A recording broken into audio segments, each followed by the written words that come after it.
Hi, everyone. Judge Andrew Napolitano here for Judging Freedom. It's the end of the year, and it's time for us to look back, and we did that for you. Here's the best of Judging Freedom in the past 12 months. Merry Christmas to you.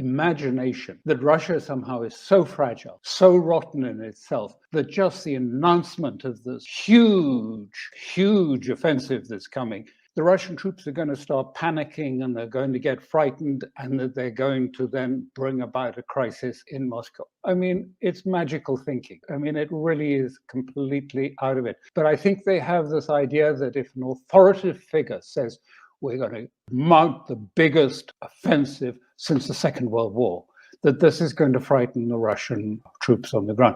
Of course, it's nonsense. Are there American generals advising or telling Ukrainian generals how to wage war? I don't think so. No, I don't. I think Washington's been giving advice. I think Mark Milley's been talking to Zelensky on almost a daily basis. I think there's a lot of contacts, but nobody is there directing it. I'm telling you, the battle plan as unfolded this was not what we would advise them to do.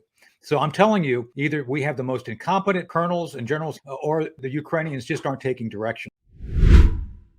I think that the Ukrainians are very much ready for this. They'll be very distinctive because they will be employing Western tanks, Western infantry fighting vehicles, in large measure for the first time in this war, certainly in this number. I think the Russians will prove to be more brittle than the expectation is. Keep in mind, these units have been in combat for over a year, many of them. They have not been pulled offline to reconstitute by having forces replaced, equipment replaced and repaired, and then doing training before they go back. They just get individual replacements to fill the gap. They're not well trained, they're not well equipped, they're not well led. And I think that these Ukrainian forces, which are well trained, are well equipped, are going to break through. And then you might see a real dynamism to the battlefield. Judge, that's like he's reading from a novel that he wrote, that he wishes those things were true, and he's saying them as though they are.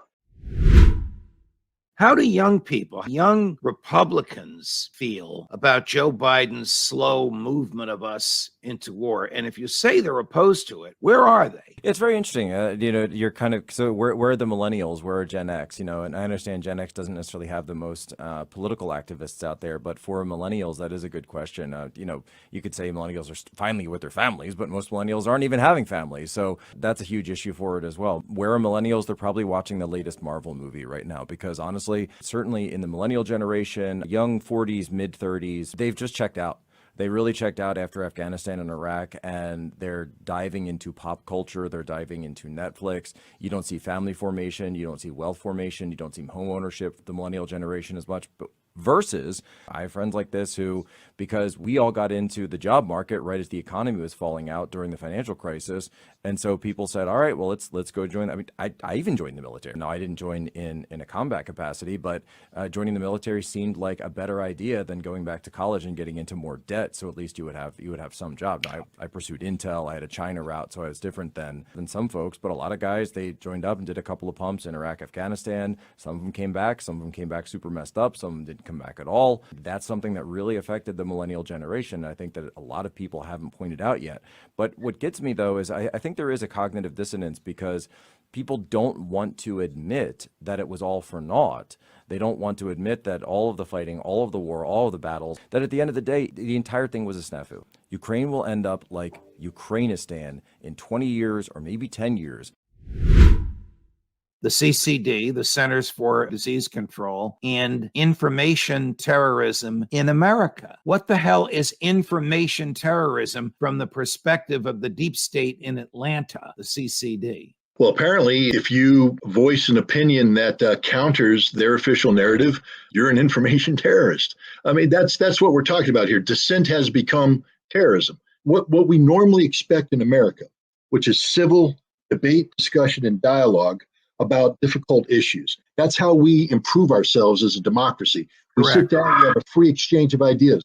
But when you have a narrative put out by the government or a government agency, that narrative can't be questioned. And if you question it, then you're not an American citizen doing what American citizens should do. You are the problem. And we tend to define the problem in terms that grossly exaggerate things, such as information terrorists. We need to understand that the United States government is waging information warfare against we, the people of the United States. Their job is to manipulate data, to shape perceptions, to do anything other than to have a fact-based, honest discussion about difficult issues. Are we in danger of the American government declaring people like you or me or RFK Jr. information terrorists because we dissent on something like the vaccine? I know that the United States has made it impossible for us to have a fact-based discussion about the experiments because they've taken the records, and for 75 years, we can't talk about it.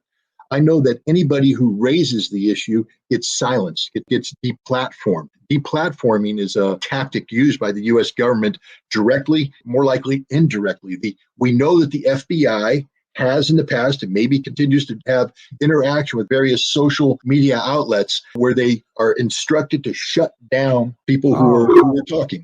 Oh, Scott, 4 federal judges in Texas, 1 at the district court level and 3 at the Court of Appeals level, have examined the discovery in a major lawsuit brought there by state attorneys general against Facebook. And the evidence is crystal clear. I mean, there's an email from Nick Clegg. You remember him? He was deputy prime minister to Great Britain. He's now a mucky muck at Facebook, or whatever Facebook calls itself these days, complaining bitterly to Mark Zuckerberg. Get these guys off my back. Get the White House off my back. Get the FBI off my back. We got to take this stuff down. These guys are driving me crazy. There's no question that the government is attempting to do indirectly what the First Amendment unambiguously prohibits it from doing directly, which is abridging speech because of its content. We're talking about the government suppressing speech because it hates it, fears it, or disagrees with it, which is the exact thing the First Amendment was written to prevent them from doing. Secession, to me, is a simple vote by the legislature. It took a simple vote to join. It's a simple vote to unjoin. Yeah, I think that's a totally fair way of looking at it. But a lot of people believe because the feds came down in such a vicious fashion and had the Civil War over the attempted secession of the South, that it is essentially unconstitutional. And I personally don't believe that to be the case. And I think that the founders would be appalled at the assertion. Every one of the founders contemplated that this was a voluntary act. Right. We know that because it says at the end of the Constitution, this Constitution will only come into effect if 9 states ratify it. Well, suppose only 8 ratified it. What would they have done? Put guns to the heads of the legislators in the non-ratifying states? No, the Constitution would have been worth the paper it's written on. It's not worth the paper it's written on today because it has failed miserably and completely as an instrument to restrain the federal government.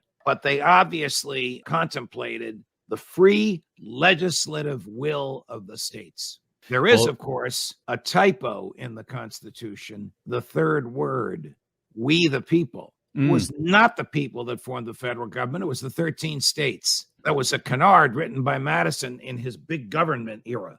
You know, Madison goes from being a revolutionary to being an anti-federalist to being big government to being an anti-federalist again. By the time he dies, he's a big government. He's been back and forth and back and forth. There are 4 or 5 Madisons. This nonsense about we the people was written in his big government days. So it should have been we the states. Then Absolutely. Secession would have been more obviously an option at that point. Absolutely. Read the last paragraph of the document. Meaningless until ratified by 9 of the 13 states. Was Alex Murdaugh properly legally convicted? Oh, it's an interesting question that a lot of us were talking about over the weekend. including a long, long piece in the New York Times, which was making observations about the social aspects of this. But I want to talk about the legal aspects of it. So you have a trial for the murder of two people. It takes 6 weeks. It has 70 witnesses, and it has thousands of pages of data and documents. The data and documents really had to do with digital aspects and information that the police gathered about Murdaugh, much of which showed that the information he had given to them was untruthful, and that they knew he was being untruthful to them. Of course, they were being untruthful to him. As you know, and I have condemned this, the same laws that make it a crime for you or me to lie to the police in an official investigation and lie to the FBI permit the police and permit the FBI to lie to us. So the cops knew he was lying to them, and they lied back to him in order to draw more lies out of him. His lies were at least consistent lies, but they were lies. Nevertheless, all of this produced a lot of data and a lot of reports and a lot of backup, all of which went into the evidence that is submitted to the jury. So when the jury goes in the jury room to deliberate, they take with them the documents that have been admitted in evidence, or the digital materials with a laptop or an iPad or an iPhone that will enable them to access these materials. They're not in there alone. Sometimes they ask for something else, like a dictionary, and then you ask them, well, what word do you want to find? I'll define it for you. Some judges don't send the evidence in, and they wait for the jury to ask for it. But the better policy is to send it in. In this particular case, the entire trial was filmed. So if the jury wanted to review any of the testimony, they could simply have asked the court for it. They didn't get the films of the testimony, but they got all the documents and digital data that was admitted as evidence. Why do I mention this? Because the jury has an obligation to review this. They can't just go in and take a vote. Oh, well, all 12 of us think he's guilty, so we're finished. Well, that's not fair deliberation. It is fair deliberation if the vote is not guilty. There is no requirement for the jury to scrutinize all the evidence one by one, piece by piece, if they're going to acquit. They can acquit for any reason. They can acquit for jury nullification. Jury nullification means the defendant is guilty, but we don't think he should have been charged. Not the case here, but I give you that as an example whereby the jury can acquit without reviewing the evidence. But to convict, the jury must review the evidence. Now, 4 jurors have been making the rounds of the television and on television talk shows of the past 4 days, and they've all said basically the same thing. We took a vote as soon as we got in there. It was 9 to convict, 2 to acquit, and 1 couldn't make up his mind. 45 minutes later, without reviewing any of the evidence, just by talking, it was all 12 to convict. And by the way, most of us couldn't stand Alex. Well, we have a very serious problem there. We have 2 problems. One is the jurors promised when they became jurors to review all of the evidence. They didn't do it. The other is that they promised not to make up their minds on guilt or innocence until all the evidence was in and the lawyers had made their closing arguments and the court had explained the law to the jury. They didn't do it. They made up their minds during the course of the trial, when many of them decided they hated Alex, and when many of them decided the evidence of guilt points to guilt. You can't do that, particularly in a case of this magnitude. So what do you do when the jury comes back with a verdict after just a few hours and you know it's going to take days for them to go through everything?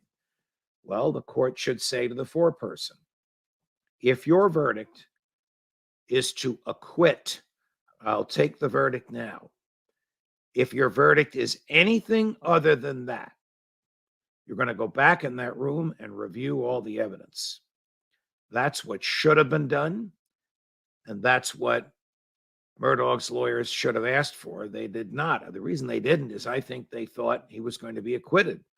statistically, a fast verdict, many high percentage of the times, I don't know that there's any stats with accuracy, but from my experience, a fast verdict in a criminal case, 90% of the time means acquittal. I think everybody expected the acquittal, and that's why nobody said, Judge, they didn't review all the evidence. But the judge's job is to preserve the integrity of the trial. If these jurors keep going the rounds of national television saying, we hated this son of a bitch, we didn't believe him, he was blowing snot out of his nose, not tears out of his eyes. I'm not making that up. That's what one of them actually said. The judge is going to end up with a motion for a new trial on his hands and a very substantial case to be made for a new trial. And then everybody will be back in the courtroom again, not the same jurors. It'll be different jurors, but Murdaugh and the same judge and the same prosecutors and the same defense lawyers. The judge's job is to preserve the integrity of the trial so that both the state and the defendant get a fair trial. That means the jurors have to abide their oaths, not to make up their minds until all the evidence is in and to review all the evidence. It's obvious to me that they did not do so. I believe that the operational priority is to cause the Russian forces to leave Crimea. In order to do that, Ukraine needs more long-range capabilities that could hit all the airfields, the seaport of Sevastopol, for example. But that also means they've got to get closer to the land bridge. So more progress that would enable them to bring up more HIMARS, for example, that could reach the road between Mariupol and Melitopol and Crimea to stop the logistics movement there. I think Hodges is as bad as Milley and Petraeus. And remember, there's a whole host of these generals from these wars who were they didn't win the wars, but they were also vainglorious. A lot of them were disgraced. Think of General McChrystal. Think about General Allen. Lots of these American generals who rose to the top of the American military. These are men who became chair of the Joint Chiefs of Staff, commanding general of Central Command, commanding general of European Command. There's not really many higher posts you can have, particularly Central Command and European Command, because those are warfighting commands. And these are the types of individuals who you have populating them. And they're not exceptions. They are the rule. And this is how you can understand modern American warfare to have been such a disaster since World War II, such a waste, so counterproductive. It's because you have people like this who cannot see outside of their own groupthink, who populate themselves with their own acolytes, who are completely surrounded by sycophants. I guarantee you Hodges is speaking in terms of some war game he participated in that was heavily, as we used to call it, fairy dusted. The idea that the fairy comes in and takes away all the problems in the war game, right?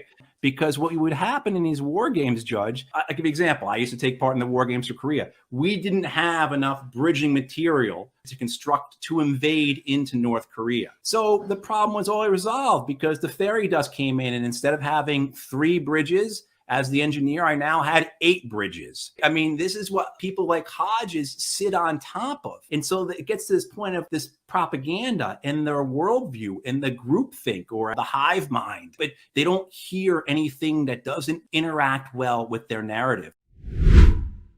Ukraine's going to run out of 155 millimeter artillery ammunition sometime this summer, and there's nothing NATO can do to alter that outcome. And in a war that is largely defined by each side's ability to put artillery fire down on the other, if one side runs out of ammunition, the other side doesn't, it doesn't look too well for the side that runs out of ammunition. The war in Ukraine is consuming an enormous amount of ammunition and depleting Allied stockpiles. The current rate of Ukraine's ammunition expenditure is many times higher than our current rate of production.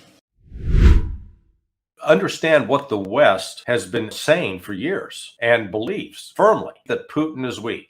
They believe that Putin's got a terminal illness. They believe that Putin is on his last legs. They believe that the Russian society is weak and divided and that there's lots of anger. So they've got this belief, this mindset. It's not true. It is absolutely divorced from reality, but that doesn't matter. That's what we believe in the West. You see it over and over with the comments of people from Anthony Blinken, Victoria Nuland, former CIA officials like John Cipher, David Petraeus. They all believe it. When the CIA is asked to do something like this, something they know is a violation of international law, are there debates within the CIA, or do they just snap to because their boss has ordered them to do it? There are two CIAs, Judge. The analysis group that Truman set up to tell him like it is. He didn't want cockamamie intelligence. He wanted what he called untreated intelligence. Okay. And then there are the operatives. Now, in my experience, 27 years, very, very seldom did the analysts get a chop on the operations. If they told the analysts that they're going to mine Nicaraguan harbors, the analysts would have said, you're going to get brought before the World Court. What the hell's that going to do? So they don't tell the analysts. And in this case, it could be that one analyst or somebody at the very top said, well, they told me about this. This is crazy. So I'm going to tell Cy Hirsch. In other words, the operatives go by that clause in the National Security Act of 1947 that set up the CIA that says, and I quote, the Director of Central Intelligence shall perform such other functions and duties as the President shall from time to time direct. Period. Including killing innocent people and invading an ally. Well, we do what the President says. So you have a fellow like William Burns who knows which end is up, right? As Cy Hirsch relates, he's told to do this. His guys have said, oh, we can do it. The Navy has said, and the Norwegians are helping. Yeah, we can do it. And then he says, Bill Burns turns to his people, the President said, do it. Do it. And that's the way it works. Can I add one thing that a lot of our people don't seem to understand about these tanks? Please. We promised 31 M1 series tanks. They have to be built from scratch. And people have said, well, why is that?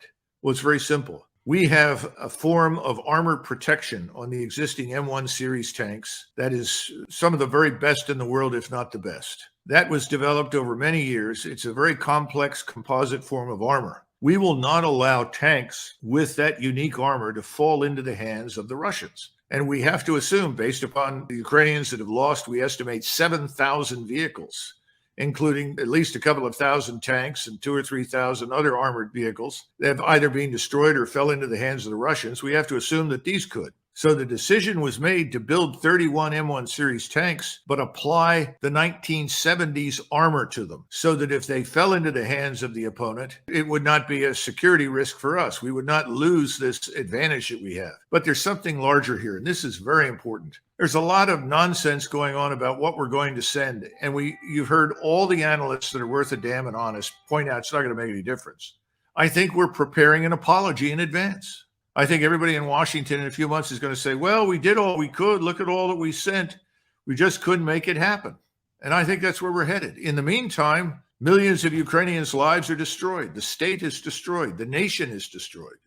In terms of morale and in terms of strategy, will it be a significant victory for whichever side controls it? I think at this point, because of the amount of fight that's gone into it, that if Ukraine pulls out, which they likely will eventually, they'll chalk it up to a good fight and focus on the counteroffensive, and people will be focused on that. I don't think it'll be the big hit to morale that people fear. I think Bakhmut's going on longer than most people ever thought it would.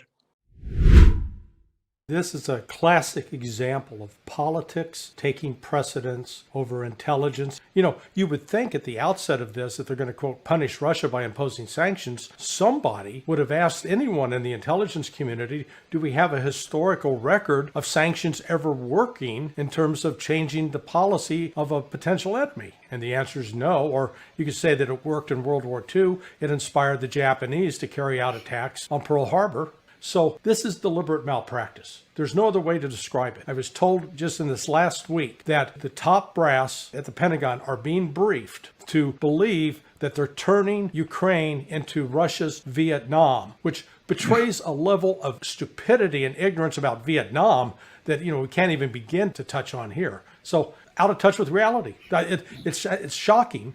They've all had military educations. They've risen through the ranks, but they're not looking objectively at the situation.